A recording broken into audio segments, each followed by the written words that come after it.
Okay, ನಮಸ್ಕಾರ ಎಲ್ಲರಿಗೂ. Crypto Kannada ಚಾನೆಲ್ಗೆ ಸ್ವಾಗತ. ಈ ದಿನ ಬಿಟ್ಕಾಯಿನ್ ನ ಟ್ರೇಡಿಂಗ್ ಯಾವ ರೀತಿ ಶುರು ಆಯ್ತು ಮತ್ತೆ ಯಾರು ಈ ತರ ಸೃಷ್ಟಿ ಮಾಡಿದ್ದು ಅನ್ನೋದ್ರ ಬಗ್ಗೆ ಮಾತಾಡೋಣಂತೆ. ಕ್ರಿಪ್ಟೋ ಕರೆನ್ಸಿ 2009ರಲ್ಲಿ ಸತೋಶಿ ನಾಕಾಮೋಟೋ ಅನ್ನೋರು ಈ ಡಿಜಿಟಲ್ ಕ್ರಿಪ್ಟೋ ಕರೆನ್ಸಿಯನ್ನ ಪ್ರಾರಂಭ ಮಾಡಿ ಬಿಟ್ಕಾಯಿನ್ ಅನ್ನ ತಗೊಂಡ್ಬಂದ್ರು. ಅದರ ಬೆಲೆ ಎಷ್ಟಿತ್ತು ಅನ್ನೋದನ್ನು ನಿಮಗೆ ಮ್ಯಾಪ್ ನಲ್ಲೇ ತೋರಿಸ್ತೇನೆ. ಇವತ್ತು ಇದು ಪ್ರೆಸೆಂಟ್ ಬೆಲೆ ನೋಡಿ, ಇಲ್ಲೇ ಡಿಸ್ಪ್ಲೇ ಮೇಲ್ಗಡೆ ಕಾಣಿಸ್ತಾ ಇದೆ.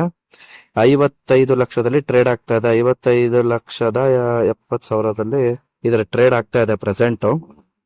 ನೋಡಿ, ಇದರ ವೇರಿಯೇಷನ್ ಒನ್ ಡೇ ಚಾರ್ಟ್ ಇದು. ಇದರಲ್ಲಿ ಇರ್ತಕ್ಕಂಥ ವೇರಿಯೇಷನ್ ಯಾವ ರೀತಿ ಆಗಿದೆ ನೋಡಿ.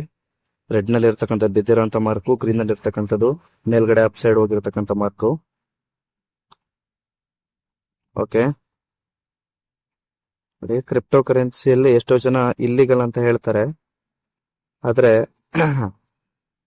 ಜನ ಒಂದ್ ಒಳ್ಳೇದ್ರ ಬಗ್ಗೆ ಕೆಟ್ಟದ್ರೂ ಜಾಸ್ತಿ ಮಾತಾಡ್ತಾರೆ. ಹೌದು ನೋಡಿ, ಈಗ 1 ಮಂತ್ ನ ಚಾರ್ಟ್, ಎಸ್ 1 ಮಂತ್ ನ ಚಾರ್ಟ್ ಆಯ್ತು. ಈಗ 1 ಇಯರ್ಲಿ ಚಾರ್ಟ್ ಇದೆ ನೋಡಿ.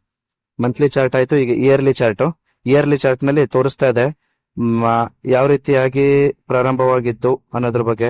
0 ಇಲ್ಲಿ ನೋಡಿ, 2012-11ರಿಂದ ಇರೋದು 0 ಇಂದ ಶುರು ಆಗಿರ್ತಕ್ಕಂತಹ ಮಾರ್ಕೆಟ್ ಫುಲ್ 0 ನೋಡಿ ಅಲ್ಲಿದೆ. 2012ರಲ್ಲಿ ಬೆಲೆ ಬಿಟ್ಕಾಯಿನ್ ನ ಬೆಲೆ 244 ರೂಪಾಯಿ ನಡೀತಾ ಇತ್ತಿತ್ತು 2011ರಲ್ಲಿ ನೋಡಿ. ಹಾಗೆ ಫಸ್ಟ್ ವೇರಿಯೇಷನ್ ನಲ್ಲಿ ಎಷ್ಟು ಮೇಲ್ಗಡೆ ಹೋಗಿದೆ ಮಾರ್ಕೆಟ್. ಫಸ್ಟ್ ವೇರಿಯೇಷನ್ ಅಲ್ಲಿ 7,67,000ಕ್ಕೆ ಟ್ರೇಡ್ ಆಗಿದೆ. 7,67,000ಕ್ಕೆ ಮೊದಲನೇ ಪಂಪ್ ಮಾರ್ಕೆಟ್ ನಲ್ಲಿ ಪಂಪ್ ತಗೊಂಡಿದ್ದು 7,67,000ಕ್ಕೆ ಪಂಪ್ ತಗೊಂಡಿದೆ. ಎಸ್, ಅದ್ರ ನೆಕ್ಸ್ಟ್ ಸಣ್ಣದಾಗಿರ್ತಕ್ಕಂತ ಪಂಪು ಅದಾದ್ಮೇಲೆ ಮತ್ತೆ big pump 44 lakh suddenly pump ಆಗಿದೆ 2000. ಓಕೆ, ಈಗ ಪ್ರೆಸೆಂಟ್ 58 ಲಕ್ಷದಲ್ಲಿ ಮಾರ್ಕೆಟ್ ನ ಟ್ರೇಡ್ ನಡೀತಾ ಇದೆ ನೋಡಿ.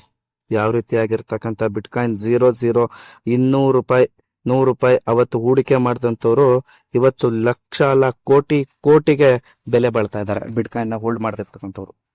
ಹಾಗೆ ಕ್ರಿಪ್ಟೋ ಕರೆನ್ಸಿನಲ್ಲಿ ಸಣ್ಣದಾಗಿರ್ತಕ್ಕಂತಹ ಟೋಕನ್ ಗಳನ್ನ ಹೋಲ್ಡ್ ಮಾಡೋದ್ರಿಂದ ದೊಡ್ಡ ಲಾಭ ಇದೆ. ನೀವು ನೋಡ್ಬೋದು 100x ಕೊಡುವಂತಹ, ಅಂದ್ರೆ 100x ಅಂದ್ರೆ ಹೇಳಿದ್ರೆ ನಾನು 1 ರೂಪಾಯಿ ಹಾಕಿದ್ರೆ ಅದು 100 ರೂಪಾಯಿ.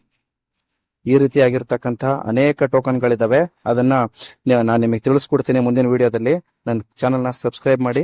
ಮುಂದಿನ ಯಾವ್ಯಾವ ಟೋಕನ್ ನ ಹೋಲ್ಡ್ ಮಾಡಿದ್ರೆ ನಾವು ಅರ್ನಿಂಗ್ಸ್ ಅನ್ನ ಮಾಡಬಹುದು ಅನ್ನೋದನ್ನ ನೆಕ್ಸ್ಟ್ ವಿಡಿಯೋದಲ್ಲಿ ನಾನು ನಿಮ್ಗೆ ತಿಳಿಸ್ಕೊಡ್ತೇನೆ.